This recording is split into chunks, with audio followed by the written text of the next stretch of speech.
and that is the teaser for a brand new series coming out of Kilter Films based on the Fallout franchise, which Bethesda Studios currently owns, and being released on Amazon's streaming service. So there's been a couple of articles that have come out about this series so far, and I just wanted to make a video about it really quick.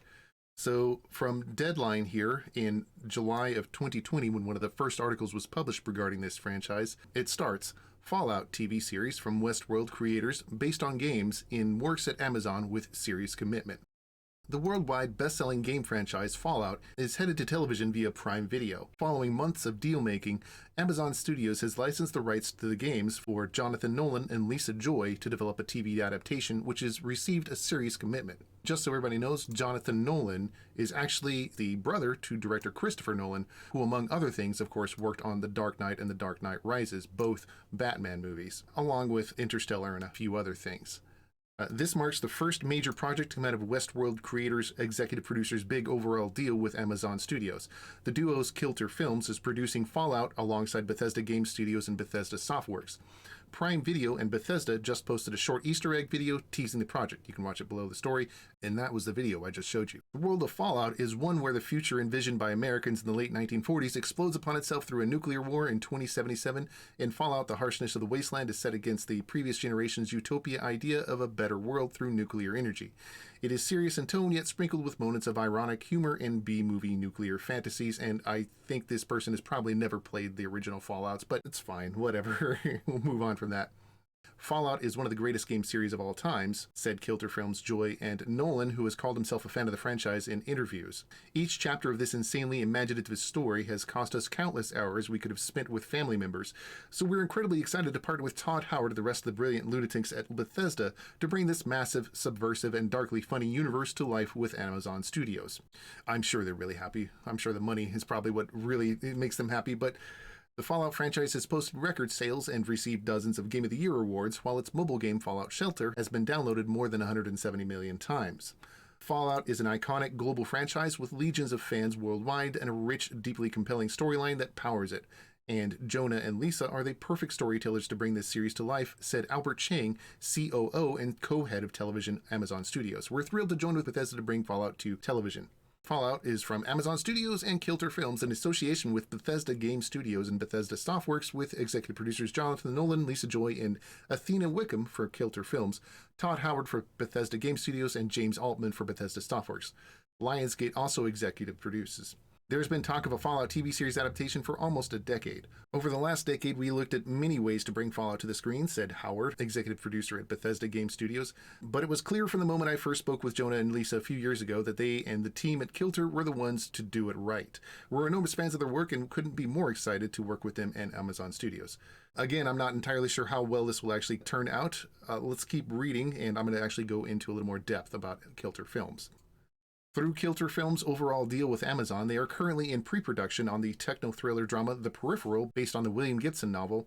William Gibson famously wrote Do Androids Dream of Electric Sheep, which a great many sci-fi movies are based on, not least of which are Blade Runner and The Matrix. Based on the William Gibson novel, which follows a woman in a near-future America in which technology has started to subtly alter society. The project had been in development at Amazon when Nolan and Joy inked their deal last year. The duo also produces HBO's Westworld, which just wrapped its third season and was recently picked up for a fourth season. The series has amassed 43 Emmy nominations, along with DGA, WGA, PGA, and SAG Awards nominations. I have no clue what those are, but I will point out real quick that Westworld, while it had a positive reception for its first season, has had a fairly negative reception for the follow-up seasons.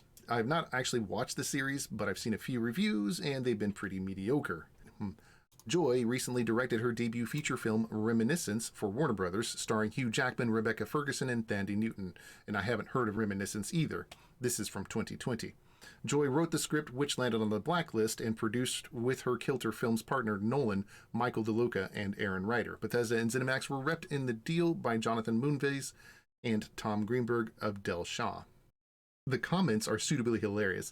Anonymous asks, will we have Paper Episode 2? A reference to the Bethesda store, of course. The Lone Wanderer says, hopefully the series will remain true to the game, i.e. freezing action at random intervals, requiring you to shut off the streaming service and rebooting it to continue the episode. Another knock at Bethesda, this time at their quality control. I read on the internet that our games have had a few bugs.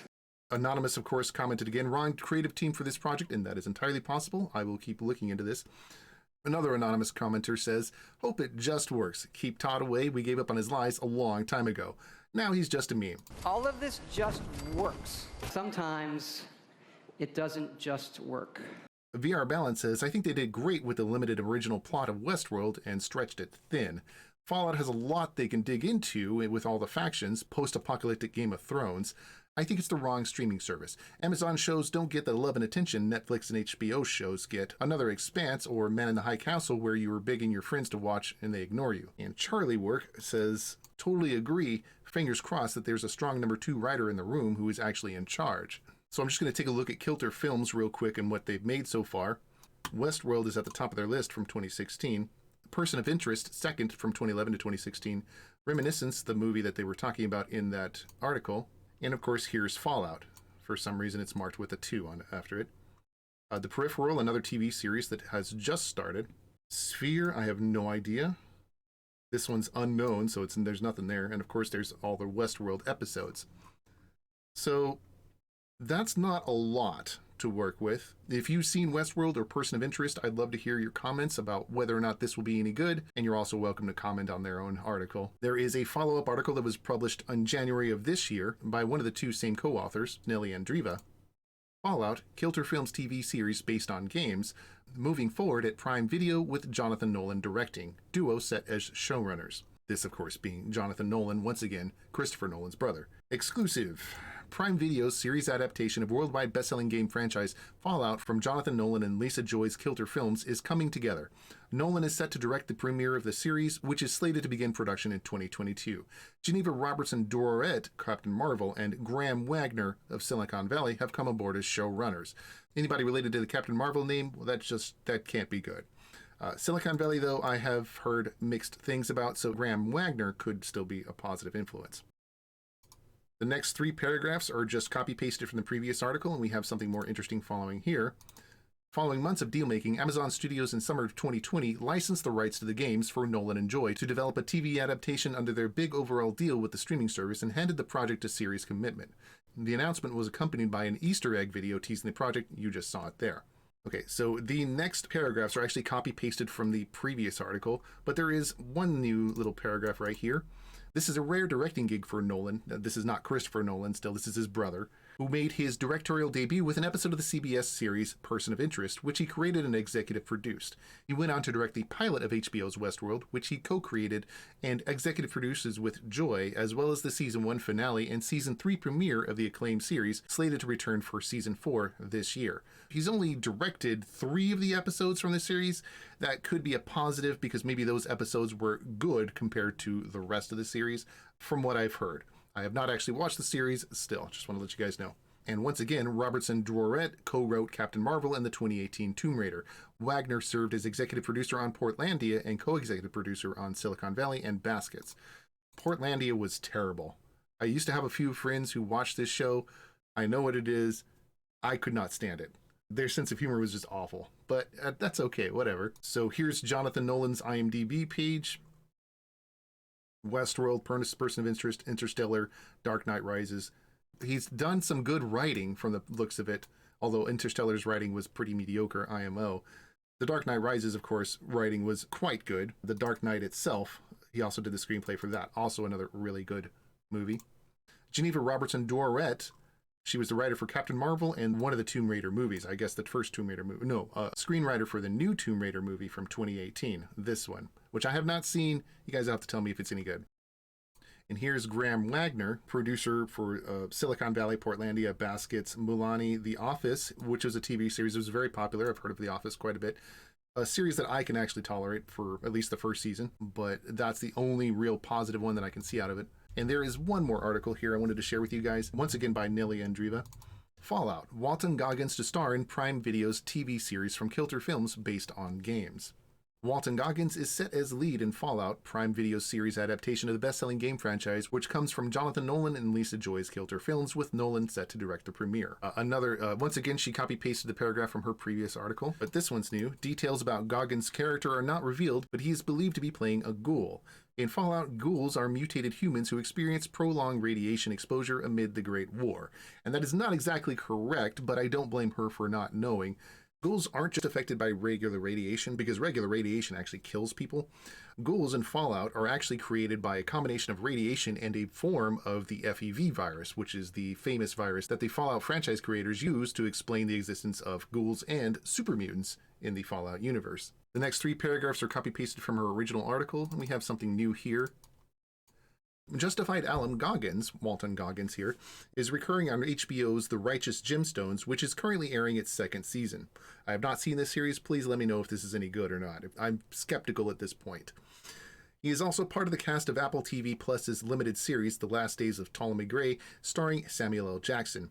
He currently wrapped the movie Dreamin' Wild, written directed by Bill Pollard, and is currently filming limited series George and Tammy for Spectrum opposite Michael Shannon and Jessica Chastain. Goggins is repped by ICM Partners and Darius Hutch Management and Production. And that's all the articles that are out right now. I'm curious what the comments say about this one. Chaz here likes Goggins, one of his favorite actors. The anonymous commenters always have the best comments, though. This guy's career has been ruined. Entirely possible. I don't know. Carolyn here loves Mr. Goggins in Righteous Gemstones. Baby Billy is so full himself, can't stop watching him. If you say so. She Loves Media says, I would watch Walt Goggins paint a wall. And Mary Connett agrees. But Anonymous once again comes back with, a ghoul is a lead character. That's an interesting choice. I don't know that they said Walton Goggins would play the lead character. They just said he would play a ghoul. But there are a couple of other anonymous commenters who actually like this idea. Walton Goggins as a ghoul sounds like an inspired choice. Wow, good casting. Walton's amazing in everything he's been in. And Pete Hines here says Todd Howard is a god. Wow. So now that we've taken a look at the current slate of directors, writers, and producers who are working on this Fallout TV series, I want to hear what you guys think. Is this going to be a good thing or a bad thing? Could it be as terrible as most of the other TV series that are coming out right now are? Or will it be actually something that's worth watching? Every time I see something about a Fallout TV series, I feel doubtful that it'll be any good. However, the person set to direct the series has worked on a couple of good things in the past, on a couple of good episodes from Westworld, and has worked with his brother, Christopher Nolan, as well.